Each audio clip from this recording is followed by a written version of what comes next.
So this has been driving me nuts for ages, ever since I got this really heavy Festool hose.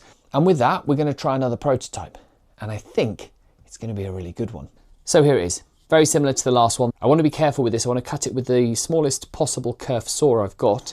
So I know I want to remove it straight across the middle because I want it to then be able to clamp down and not crush the hose. This is 45mm as opposed to 35, and I've rounded off the edges because the hose is going to go in and out through it and be moved.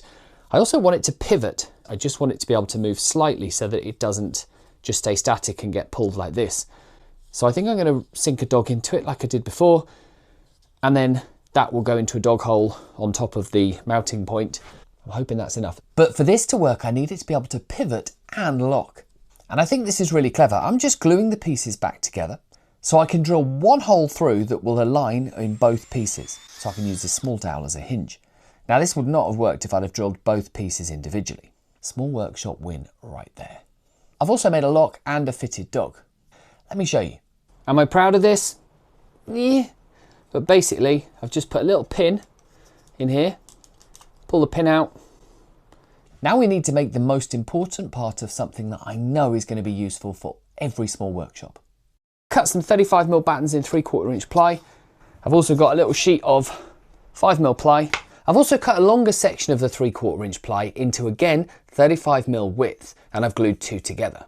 Then I've taken the shorter battens and I've glued them together and I've screwed them from the back into the 5mm bit of ply. A couple of things to be careful of here. Firstly, you can see I've put about 8 layers of blue tape behind them and screwed through that, because then these will be more proud than the bar that we made, because you don't want that getting clamped straight to the workbench once it's in position. And I've also placed some cards as shims between them so that you get freedom of movement.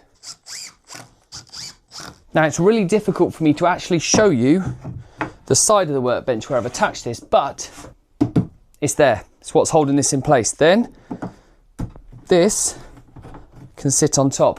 Similar to the concept before. If you want your workbench tidying, your hose is here. But the rest of the time you can leave it stuck there on the side of your bench. Now this is where I thought I was being super clever, because when you're sanding with one of these and you're doing it for any decent amount of time, if you don't have the hose supported in any way, you've got all the weight of the hose on the floor. So it ends up pulling the sander backwards. Just slide this up. Obviously I'm going to get a locking pin of sorts in there if this concept is good.